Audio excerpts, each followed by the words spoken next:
Good morning and welcome to our Saturday morning mix of fun and faith, meaning and mayhem, the philosophical and the sillyosophical.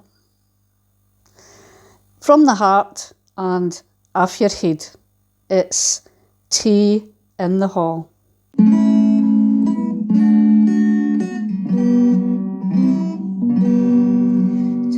tea in the hall, come one and come all, from Saturdays at 9. There's no bacon rolls, no scones, no snowballs, and nothing to drink at all.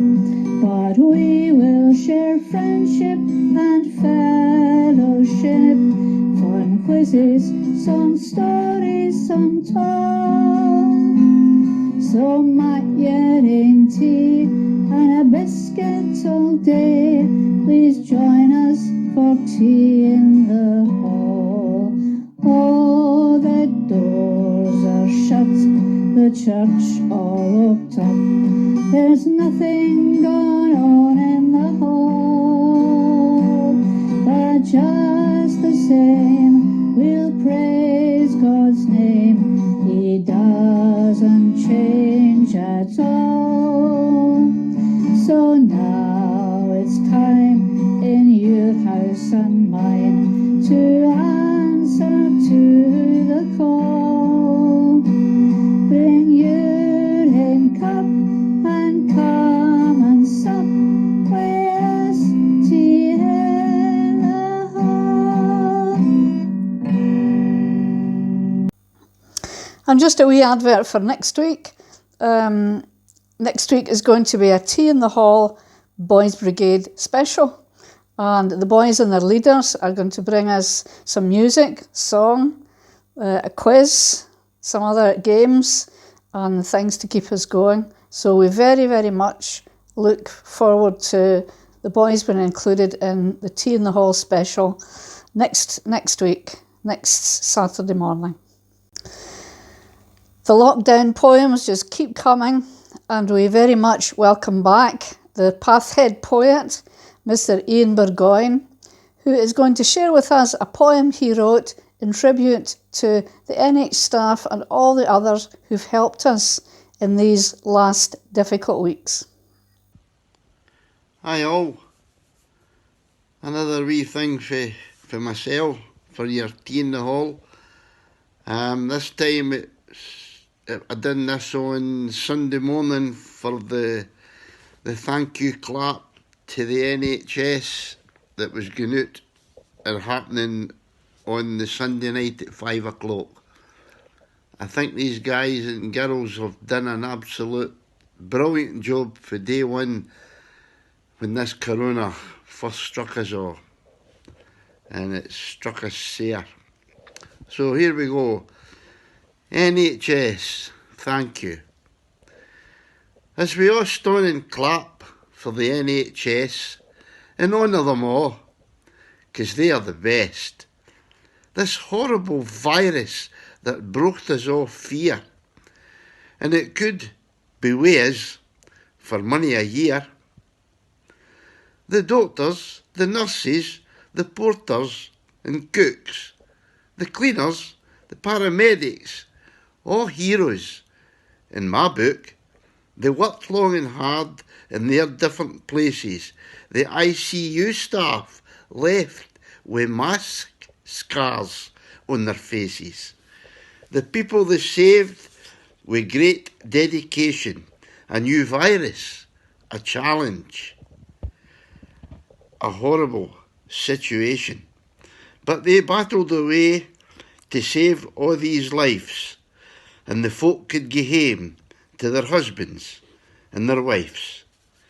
But then there was sadness, the souls that were lost, thousands and thousands across coast to coast. Our own wee bit village, sadly, we lost a few, and all rich good folk that everyone knew.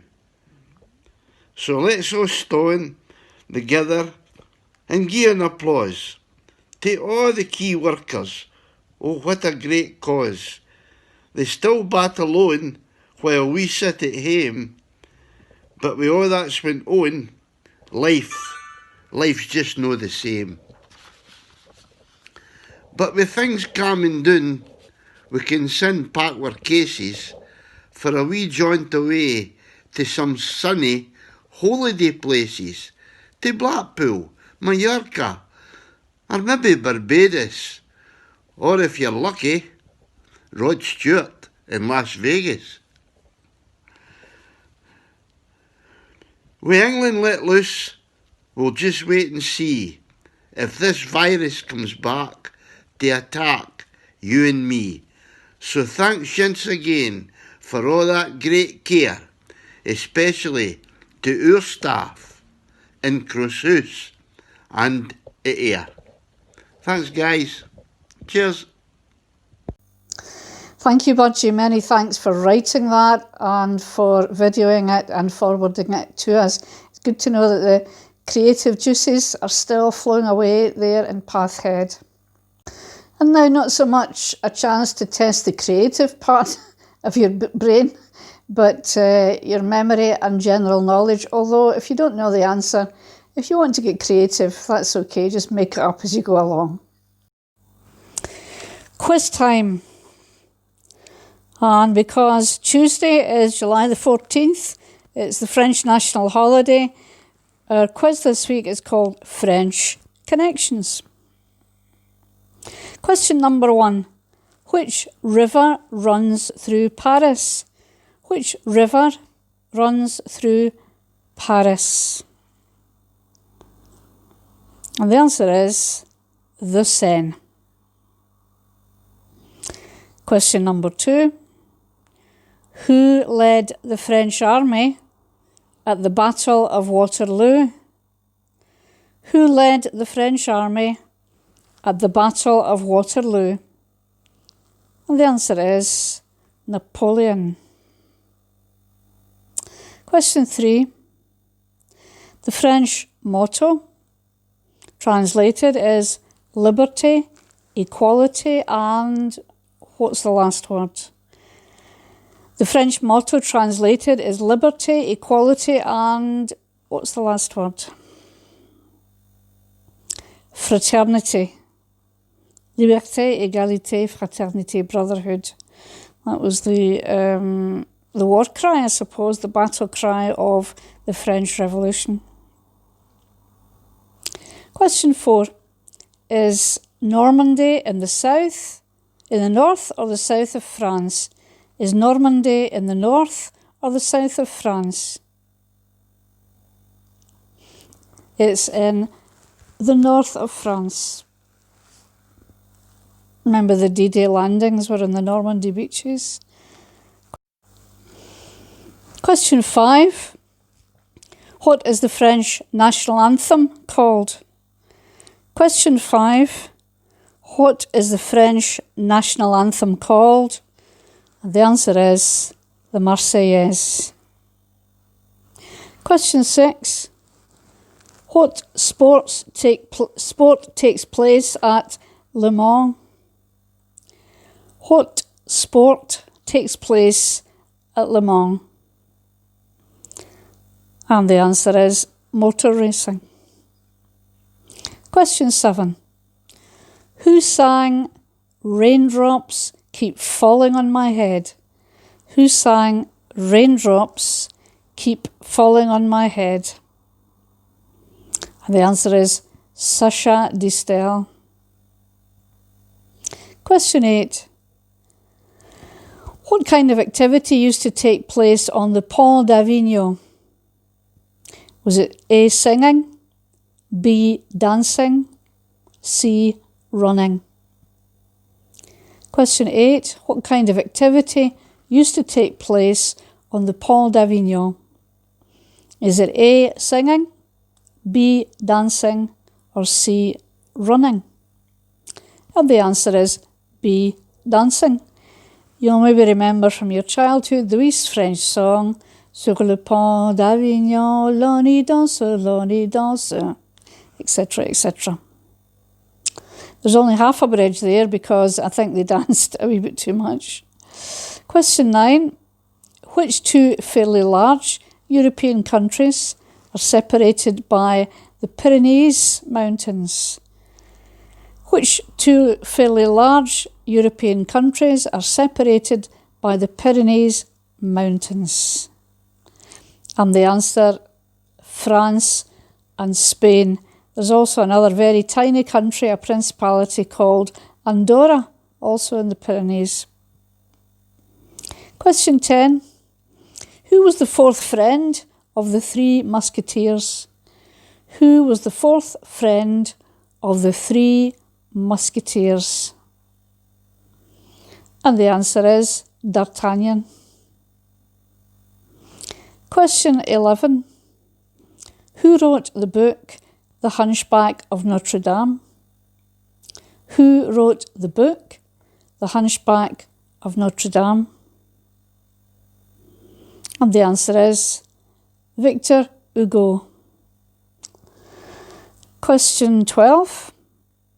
In the 13th century, a special agreement was formed between France and Scotland called the Auld something. Who can complete the sentence? In the 13th century, a special agreement was formed between France and Scotland called the Auld, and then fill in the gap. It was called the Auld Alliance between the two countries. Question 13.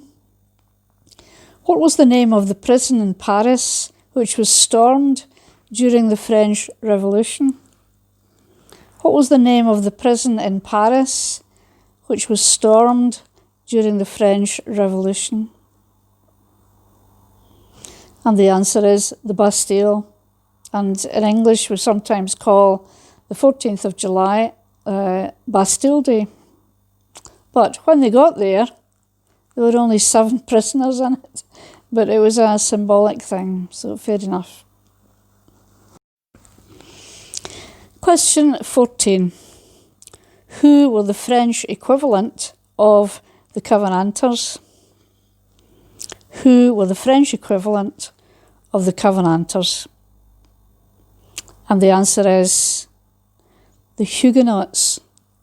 They were persecuted when the king revoked the edict giving them freedom of worship. And just like the Covenanters, they were persecuted. A lot of them came, or some of them came to Scotland. Quite a number of them settled in the Irvine Valley, up at Darville, New Mills.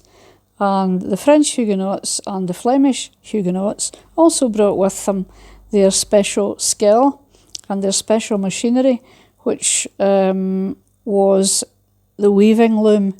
And that's why up in that area you have got lots of woven cloth, especially in Darville. You've got the net curtains up there. So yeah, the French equivalent of the Covenanters were the Huguenots. Interestingly, the word Huguenot, they think it means people who enjoy Christian fellowship at home, which is quite interesting for our times. They had to worship in secret in their houses because they couldn't go to church. And 2 bonus questions because it's a national holiday in France, both to do with the French language. Question 15. What is the French for dentures? Question 15.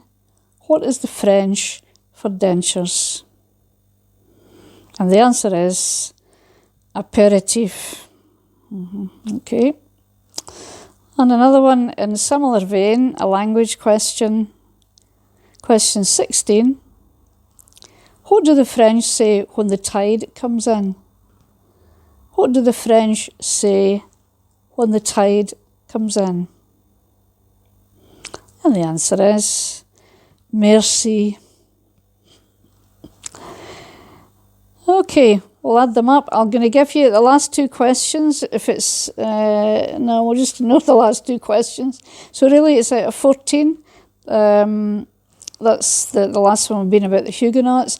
I think if you got 10, that wasn't bad. There were one or two difficult ones in there. So 10, 11, 12, 13, 14 out of 14 is good. Well done. And now, in a more relaxed mode, it's a chance to do what Albert Einstein, probably one of the most intelligent men in the planet, said. Look deep into nature and you will understand everything better. Or as the psalmist says, my help is in the name of the Lord, the maker of heaven and earth. So let's look today to the skies.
And thanks to Jim Johnson and Maura Gordon for the photographs, and to Christine Wilson for the music. We often in Tea in the Hall have some stories or parts of history, either New Cumnock or elsewhere. But today our story is really not from history way gone by, but it's really history making, because we welcome the Reverend Chris Blackshaw, who is Ayrshire or Ayr Presbytery's first ministry for the farming community. The tradition is in the Church of Scotland for ministers to be in a parish where obviously they can minister where people live, where families and schools and other places are. But the Church of Scotland decided to try something new. It's called Pioneer Ministry, and identify other communities that are among us that kind of crisscross the parish boundaries, if you like. So I invite Chris, first of all, to explain what he's been up to recently, but also he's going to get into the Tea in the Hall spirit and bring us a laugh. Hello everybody, I'm pleased to be able to just share with you a little bit about how I've been going on during this crisis of COVID-19. It was a big shock as it was to everyone else, I'm sure, but most of my work is pastoral visiting and mixing with people. So there was a clampdown, and basically I couldn't get into Ayr Market because only buyers could actually go in. Even people selling livestock still can't go into the market. So I was one of the people that really couldn't go in. And to be honest, there was not a lot to go in for, because it reduced the number of people that was actually going into the market drastically.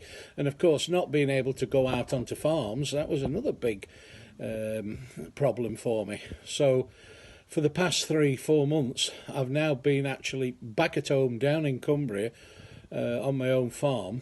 But I thought I've got to look at how I can still work. And so basically I've started ringing round as many farms as I could. So I started pretty much straight away, so I've not been on furlough or anything like that. And I, up to now, have probably made contact with 650 people. I've also made a lot more phone calls where either the phone calls have not been answered or it's a wrong number. So I've probably made up towards 1,000 calls to different people. So that's been very interesting.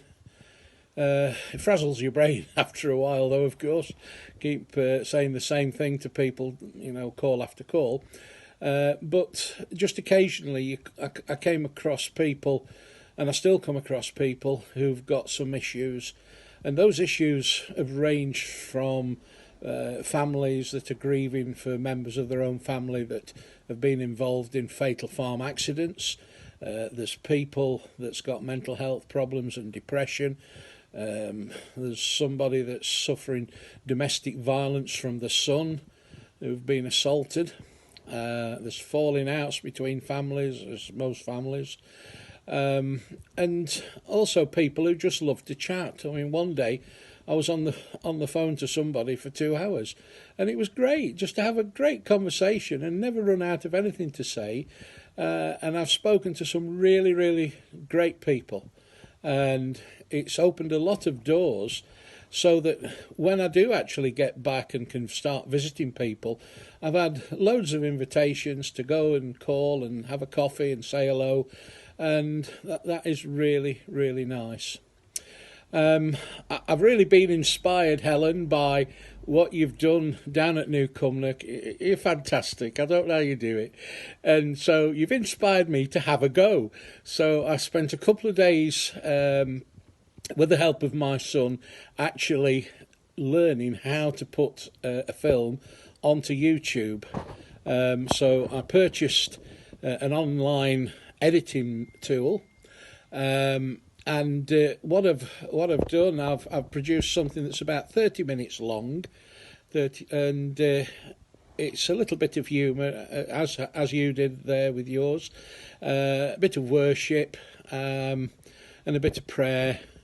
And I've put a chap called Angus Buchan on there, who's a South African farmer, who's a preacher. So there's a little bit of something for everybody, really. But if anyone would like to have a look at it, if they go onto the Ayrshire Farmers Church Support Facebook page, you can see the link to YouTube, and you'll be able to pick it up there and watch it, and I hope you enjoy it. So keep up the good work, everybody. I'm missing seeing everybody, and I always like coming down to New Cumnock and have a great time, and you give me such fantastic hospitality. So everybody keep your chin up and enjoy, and I'm sure that very soon we'll be able to start getting back together to have those lovely coffee mornings that you have at the Coffee Bean, and I can't wait to see you again. So take care and God bless.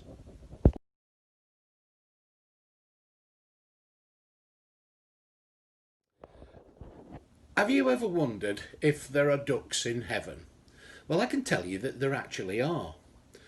And very sadly, 3 women were involved in a terrible accident, and they die and they go to heaven. And when they get there, St. Peter tells them, he says, we only have one rule here up in heaven, and that is that you mustn't step on any ducks. So they enter heaven, and sure enough, there are ducks all over the place. And it's almost impossible not to step on a duck. And although they try their best to avoid them, the first woman, sadly, accidentally steps on one. Well, along comes St. Peter, and with him is the most ugliest man that she'd ever seen. And St. Peter chains them together and says, your punishment for stepping on a duck is to spend eternity chained to this ugly man. Well, the next day, the second woman accidentally steps on a duck, and along comes St. Peter, who doesn't miss a thing really, and with him is another extremely ugly man. He chains them together, and with the same admonishment as for the first woman. Well, the third woman, who'd watched all this, and not wanting to be chained for all eternity to an ugly man, is very, very careful where she steps. And she manages to go for months and months without stepping on any ducks. But one day, St. Peter suddenly comes up to her with the most handsome man that she'd ever laid eyes on. Very tall, long eyelashes, muscular, a bit like myself really, I suppose. And St. Peter chains them together without saying a word. Well, the happy woman says, I wonder what I did to deserve being chained to you for all eternity like this. And the chap says, well, I don't know about you, but I stepped on a duck.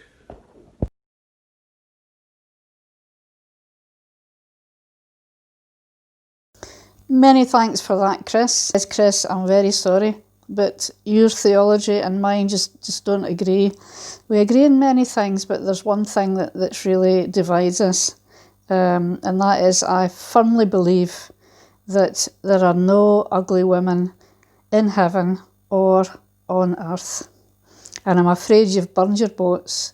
If you think you're going to go to a door in New Cumnock and a woman's going to give you some scones and some tea, you have now had it.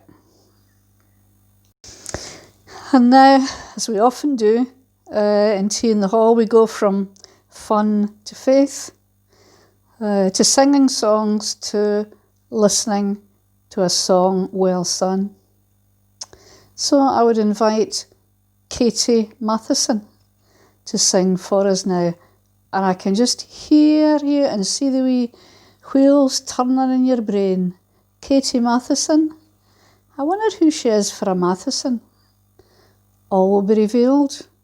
But first of all, let's just hear Katie as Katie, singing about her Lord. Hi, my name's Katie Matheson and I'm going to play a song for you and I hope you enjoy.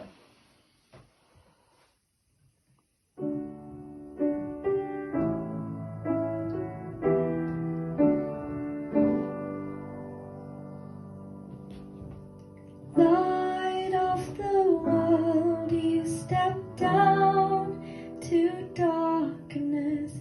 Open my eyes, let me see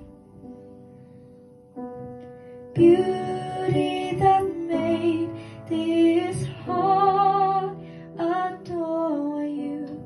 Hope of a life spent with you.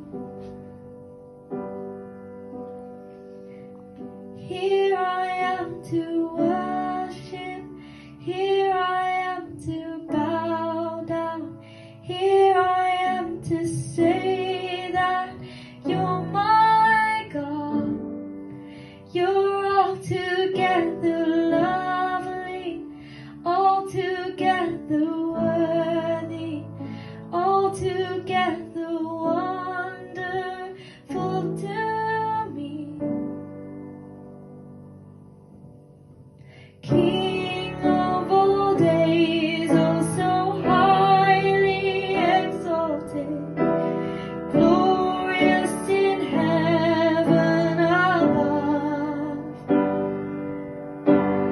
Humbly you came to this earth you created, all for love's sake became poor. So here I am to worship, here I am to bow down, here I am to say that you're my God. You're altogether lovely, altogether worthy, altogether wonderful to me. And I'll never know how much it cost to see my sin upon that cross. And I'll never know how much it cost to see my sin upon that cross.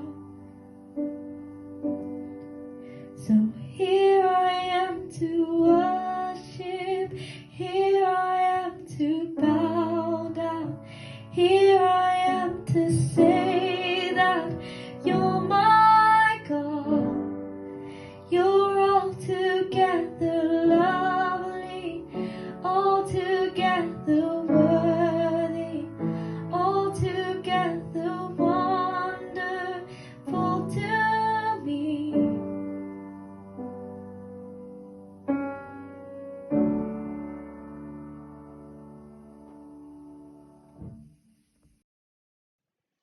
Absolutely beautiful, Katie. Many thanks for that. Right, I can now reveal that Katie is the niece of Maggie Matheson, whom we saw and heard from last week and a few weeks before. Maggie is from Newcomnock. She's now in Hong Kong, a minister there. And Katie is the daughter of Maggie's brother Alec and his wife Kath. Katie's the eldest of their 3 children.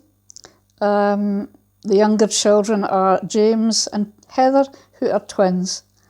Maggie was saying that Katie was probably the young one who probably knew their gran most. And of course their gran was Jean Matheson, who was a very important part of the life and work of Newcomnock Parish Church. Katie is hoping to go to university after the summer. She's going to do medicine, and she has opted to go and study at Glasgow University. Good choice. And we wish Katie all the best while she's there, and pray that she has a good and happy, fulfilling years at university and knows the Lord's leading in all that she does. And now last, but not least, hello, it's me, the Reverend I am Jolie. Jolie is the French for jolly. Or if it's not, it's pretty. Close. The Reverend, I am Jolie. But you can call me Angelina. And I'm here to cheer you up because if you look at me for 5 minutes, you'll realise how happy you are. I was listening to your minister there, talking about wine gums. I was just thinking, there's no wine in wine gums. And there's no water in a sherbet fountain. There's certainly no real wine in a jelly baby. No pirates in a bounty. No music near tunes. There's a bear and Fox's glacier mint. And Skittles. They're the shape of bowling balls, no Skittles. And Mars and Galaxy and Milky Way. They're all made in planet Earth. Easter eggs don't come for chickens. Edinburgh Rock, isn't it? Cove Sweeties don't. And after 8, you can eat them any time.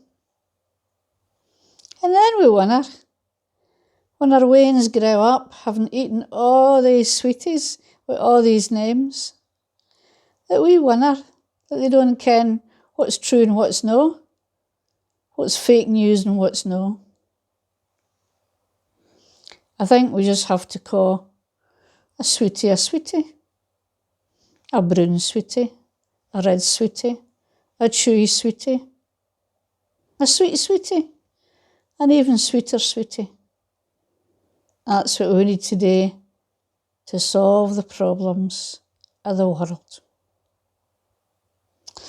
I was having a wee think about some other things about folk that have an awful lot of money. I was just wondering whether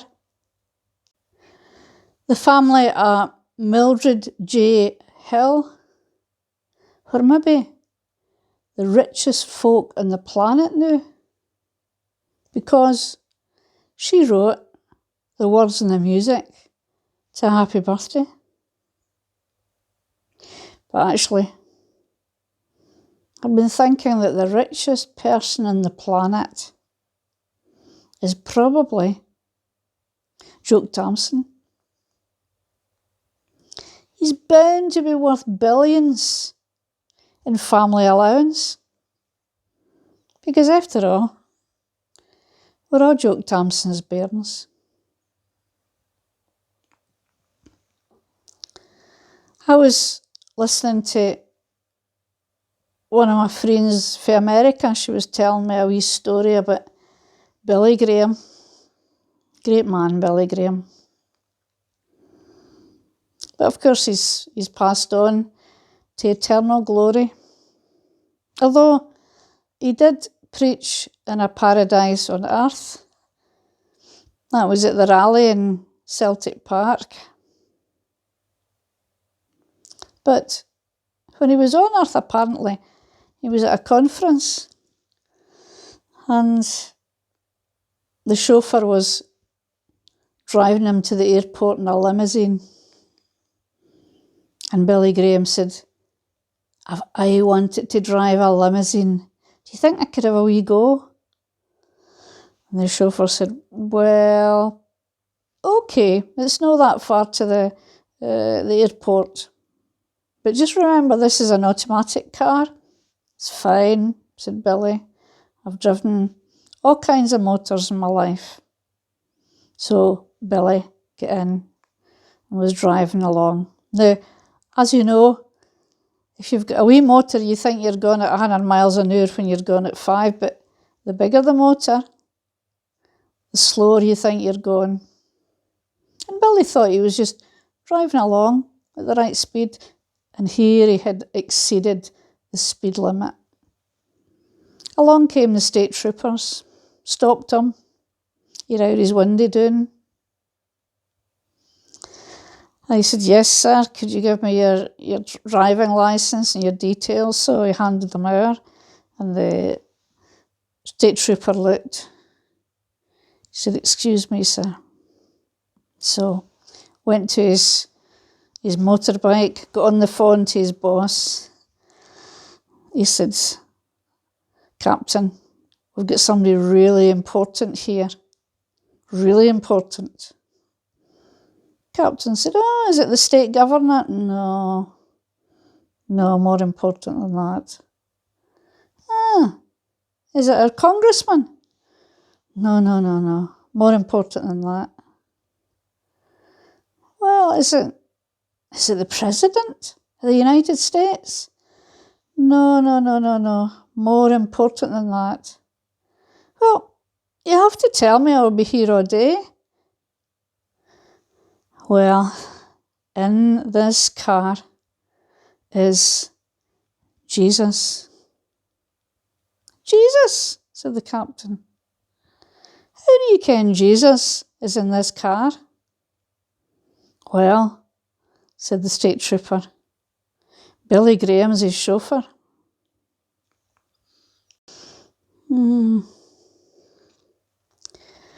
Gobstopper. Now there's a sweetie that did live up to its name. I hope you'll join us next week for the BB. I'm fair looking forward to that. And that wee Nellie Cuthbert, she'll get her gas in a peep. Because there'll be nobody in the BB at New Covenant will be Kilmarnock supporters. Nobody. No BB officers would possibly be Kilmarnock supporters. So she'll have to keep quiet about that. Goodbye. Have a good week. See you next time. I'd like to thank all of our contributors today who helped in any way. As I said, we look forward next Saturday to a Boys Brigade Tea in the Hall special. But please keep other material coming in, songs or jokes or stories or pictures or music, and we'll use them in the weeks after the Boys Brigade special. But here's our friend. God bless.